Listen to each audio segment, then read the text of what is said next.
Hello. Why do you do this every time? And welcome to Thingamajigs, the exciting history of mundane things. As always, I am Ben. And I am Danielle. We're back. Yes, for those of you who are on the edge of your seat, wondering if we made it back home to the north. Yes, we made it. The great North Tundra. We thought there would be snow. There's none.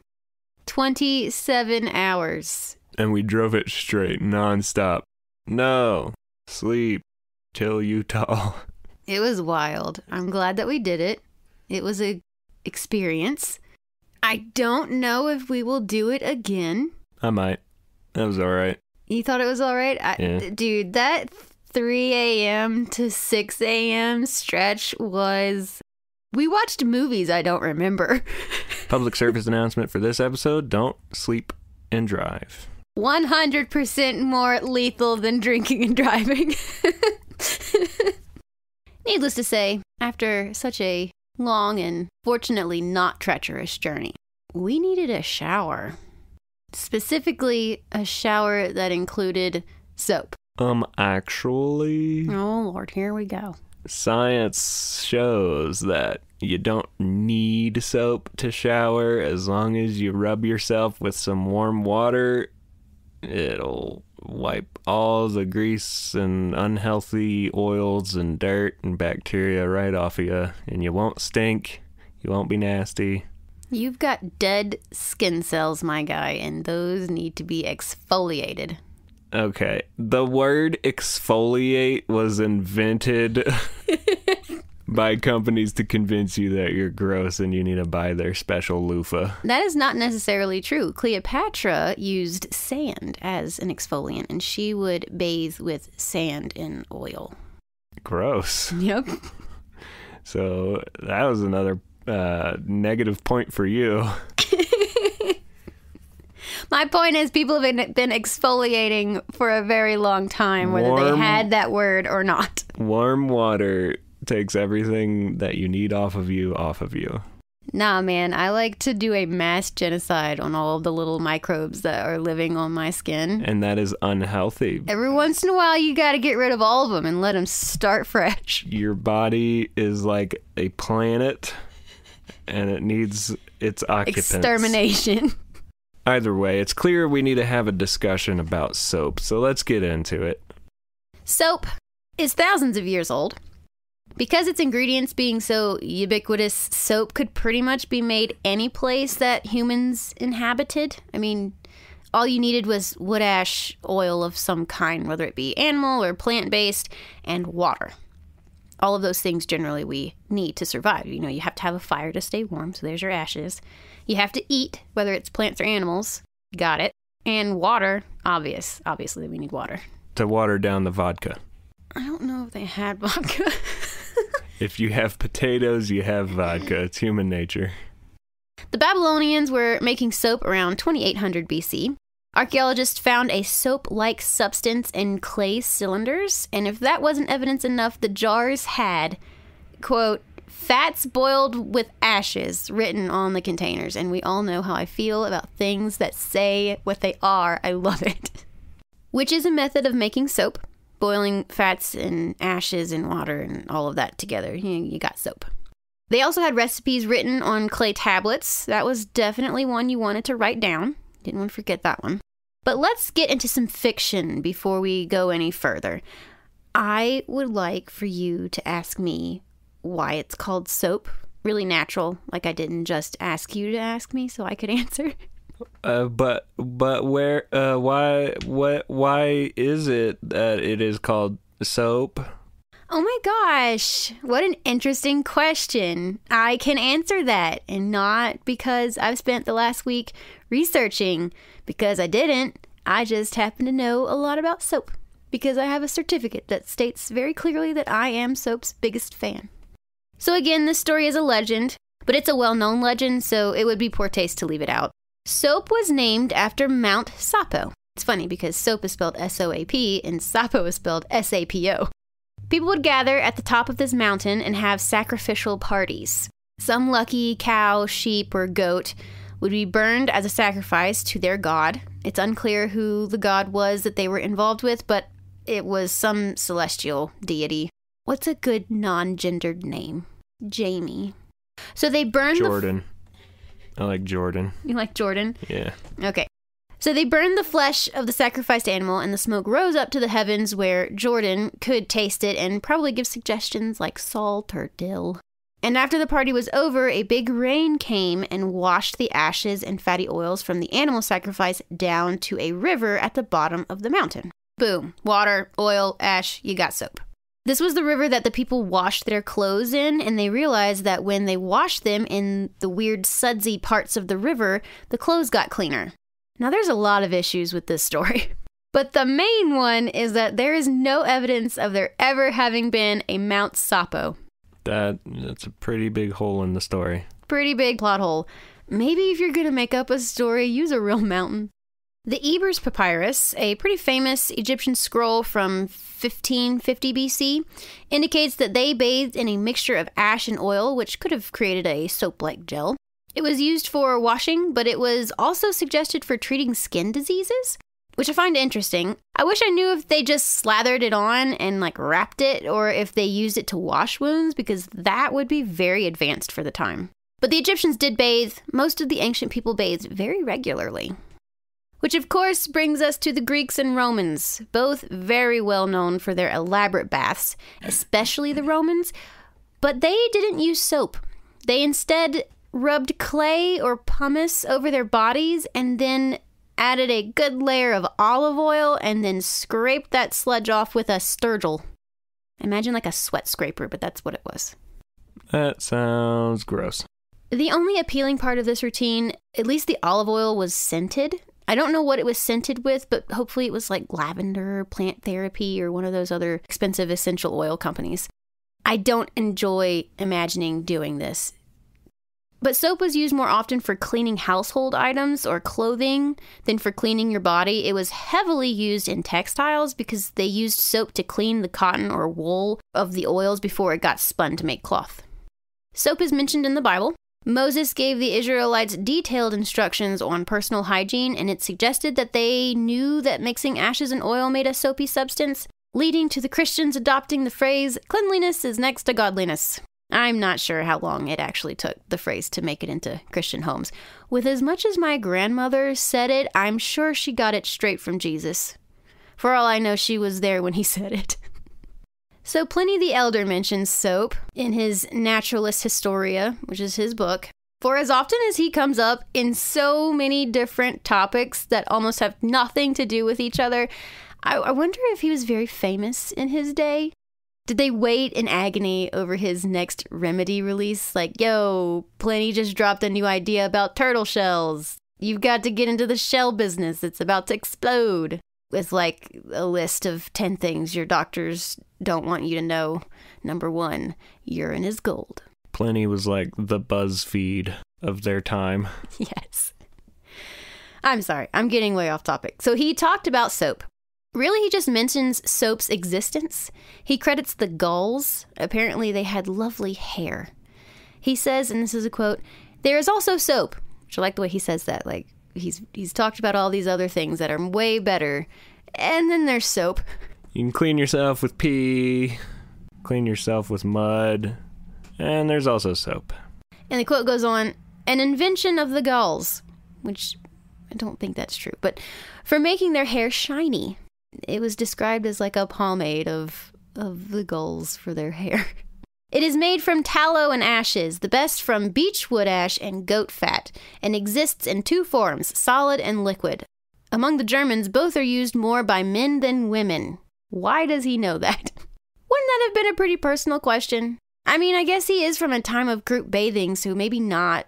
But he specifically says Germans, and the Deutsch do not seem like social bathers to me. It could have been popular back then. Maybe he was just going to all the bathhouses and writing down who was there. He had a list of all of the people, and this one used soap, and this one used soap, and now she did not use soap. And then Rome fell, and with the fall of Rome also comes the fall of bathing. Things are going to get a little rank, but not right away.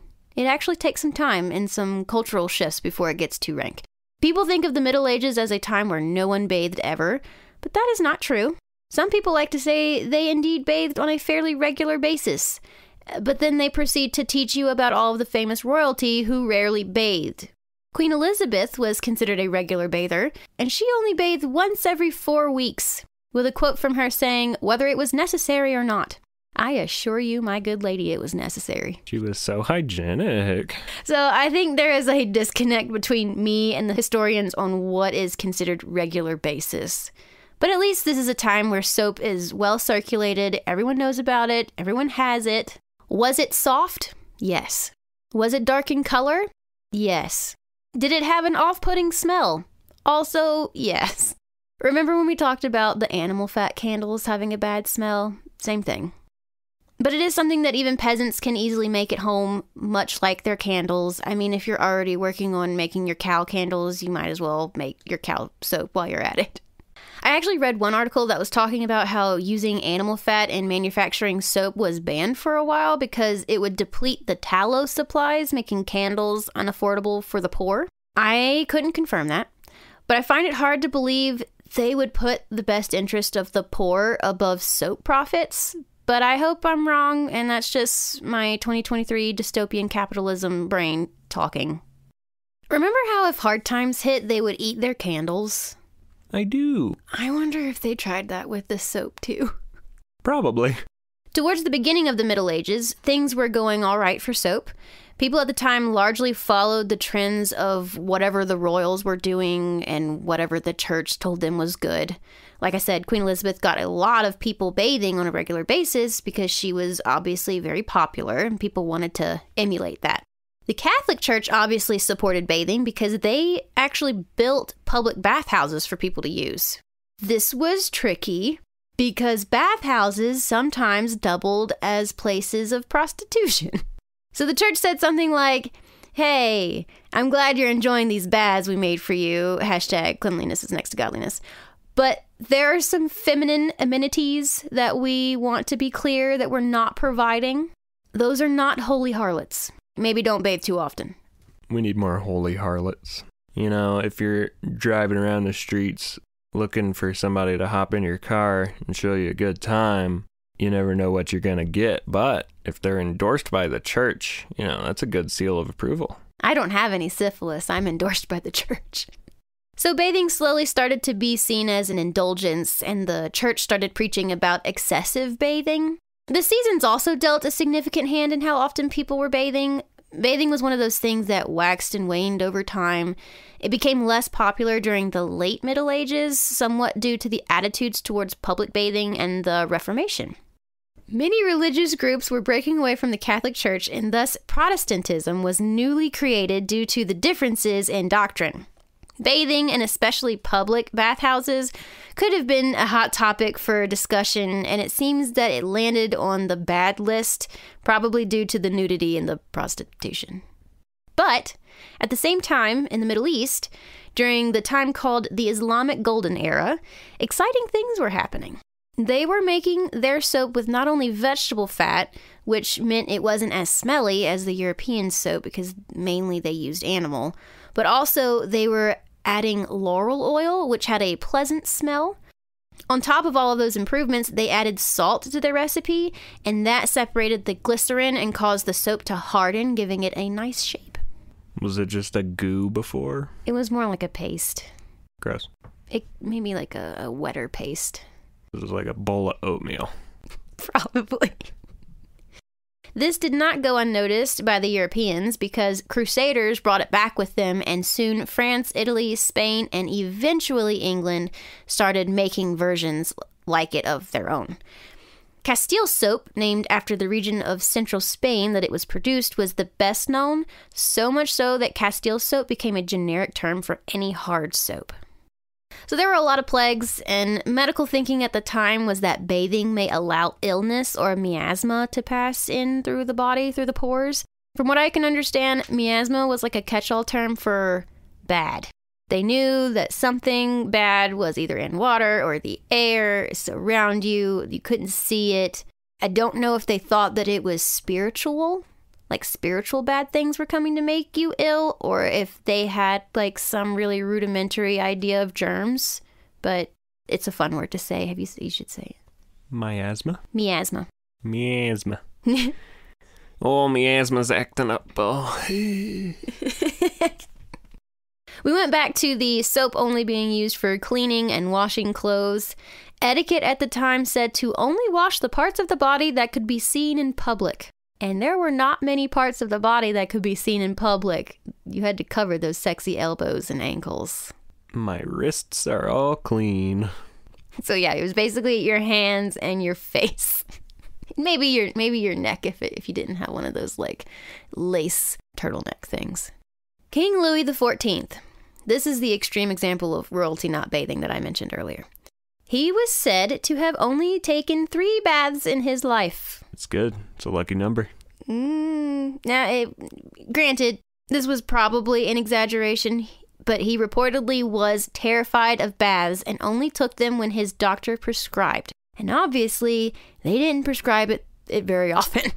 If things are bad enough that your doctor has to prescribe a bath, I don't want to hang out with you.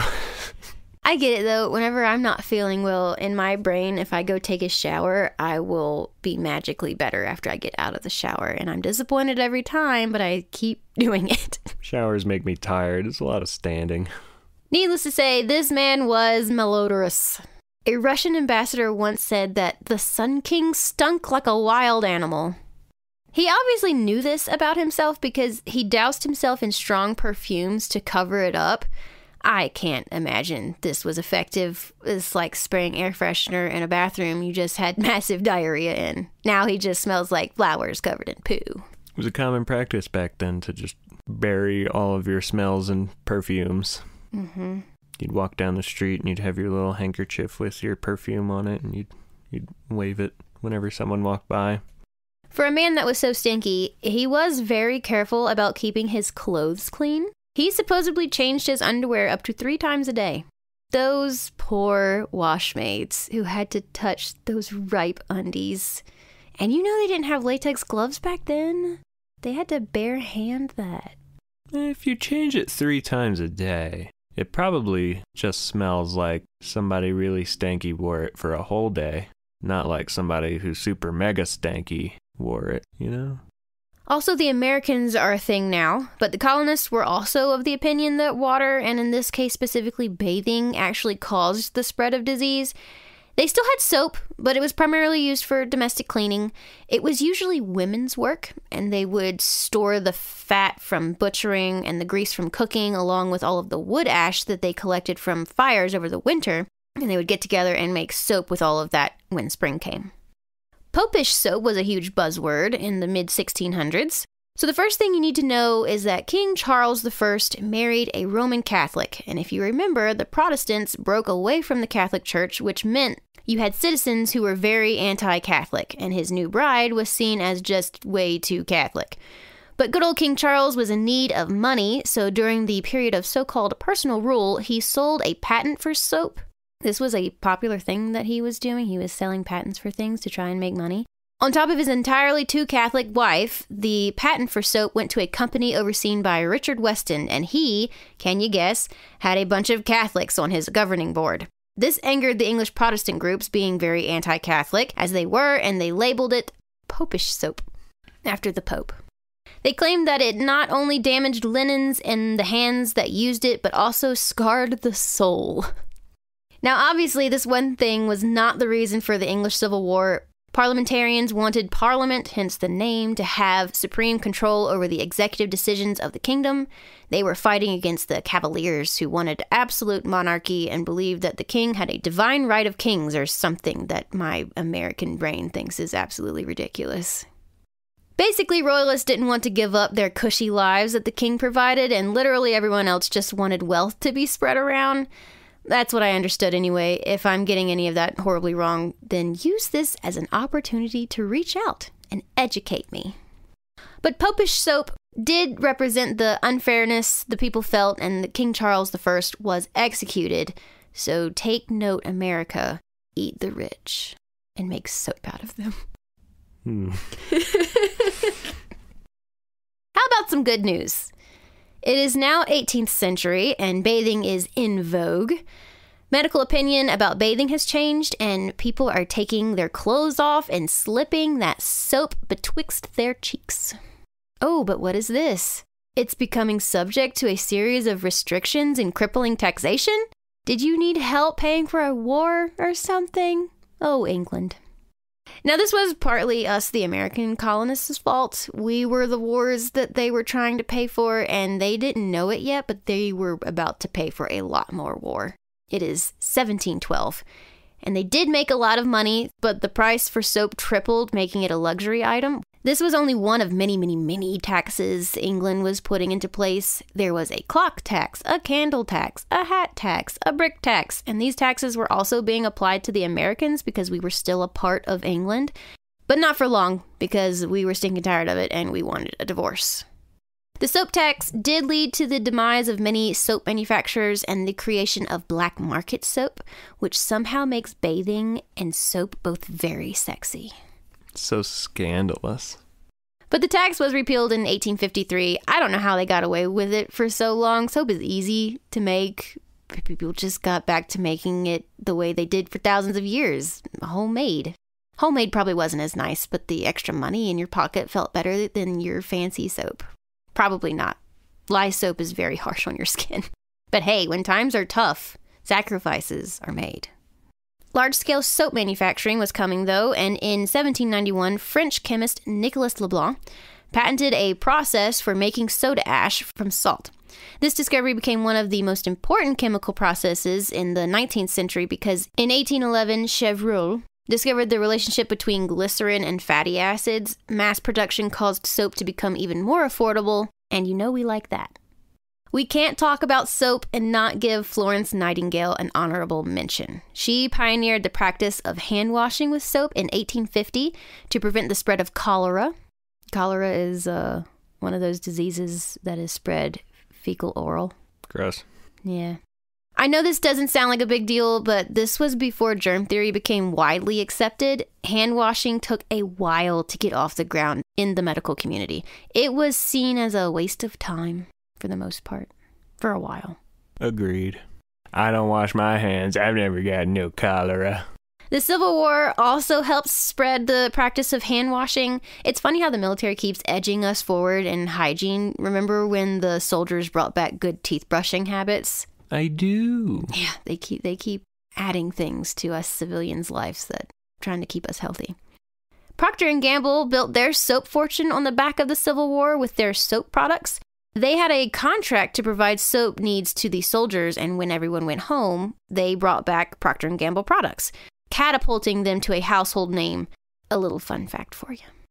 During the World Wars, there was a shortage of animal and vegetable fats, which led to chemists using other raw materials instead, which were synthesized into chemicals with similar properties.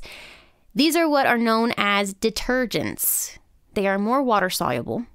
Most commercial soaps available today are actually detergents, but the FDA won't let them market it as soap, so if you find yourself using a body bar, that is not soap, that's a detergent. Which leads us into my fun game, where I tell you brands of soap, and you guess whether they're soap or detergent. Are you ready to play? Who wants to be a soap? Soap or no soap? Let's make a detergent. All right. Irish Springs. Detergent. Soap. Oh. Dove. Specifically like Dove bars. Soap. Beauty bar. Beauty bar. Yeah, so they can't call it soap, and so they come up with their own fun ways of saying it's not quite soap, but it looks like it. CeraVe. Detergent. Yes, correct.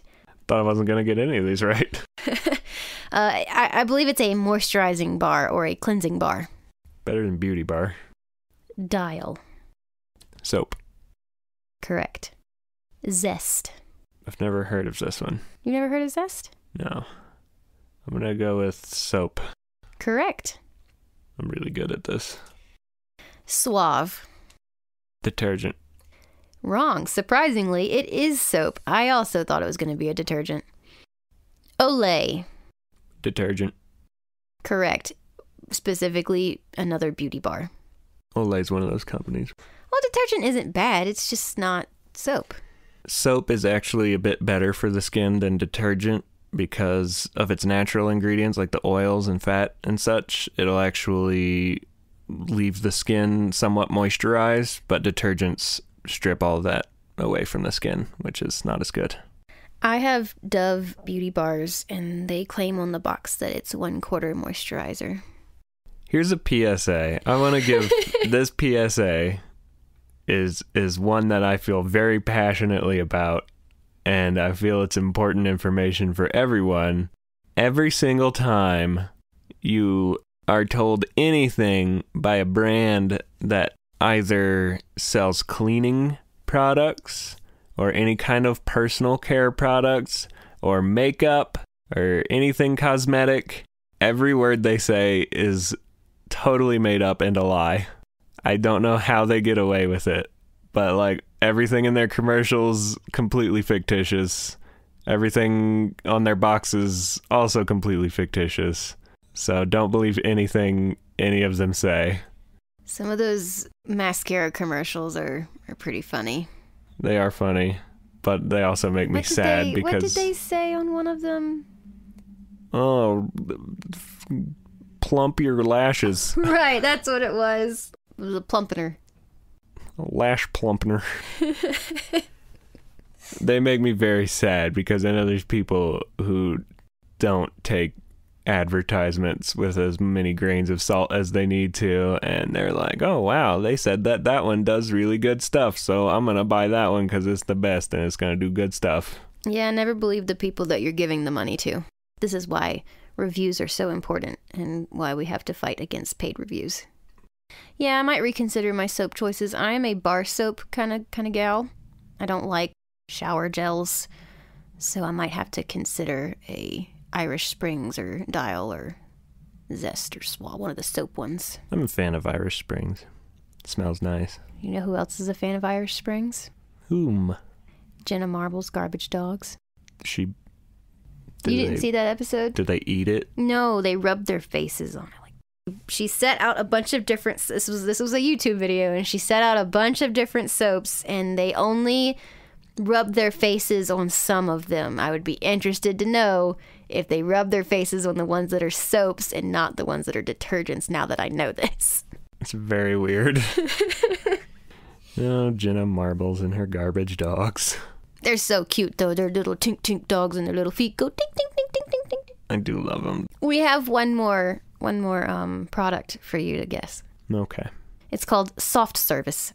Soft Service? That's the main reason why I went, because the words in this is great. Detergent. Correct. Specifically, Buffing Bar Microcrystal Exfoliant. Even I know that one is ridiculous. And I'm someone who supports bathing in soap and exfoliation. Buffing Bar Microcrystal Exfoliant. One of my favorite things to do at like farmers markets is go and find the soap booths. If the more bits of like cinnamon and oatmeal and maybe even carrot that are in these bars of soap, the more I like them. Yeah, I want there to be like a full Thanksgiving dinner in my bar of soap. Why don't you just stick a bunch of food in a blender and rub it on yourself in the shower? That was mostly for the goof, but I do really like farmers market specialty bar soaps that have, especially oatmeal. I do really like the oatmeal ones because they have little bits, and then you get little bits of oatmeal on you, and then somehow I'm making this worse for myself, aren't I? Yeah. I like also having some of them have bits of food on my body. Also, some of them have biodegradable glitter. I also really enjoy that. And they always come in fun colors. Oh my gosh, like whenever you get your washcloth and you get one of those like really bright homemade bars of soap, and it's got all kinds of like a rainbow on your washcloth, and it's quite lovely. I'm always worried those are gonna dye my skin. That has never been a problem. And now we are at the end of our soap journey. I hope that you have learned something, and I hope that you will listen to me and use soap. Wash your belly buttons. That is not something, people are always talking about how you gotta wash behind your ears. Yes, we've got that. We've got that down. You know what we don't have down? Belly buttons. Also, maybe spend a little extra time and attention on your junk, because there's a lot of crevices down there. There's a lot of smells that emit from down there. If you don't clean your back junk enough, then everybody around you is going to smell it. If you don't clean your front junk enough. What is back junk? You just say butt. Yeah. Your bum. Your booty. If you don't clean your front junk enough, any lovers you might encounter, they will know. I do have a fun story to throw in here.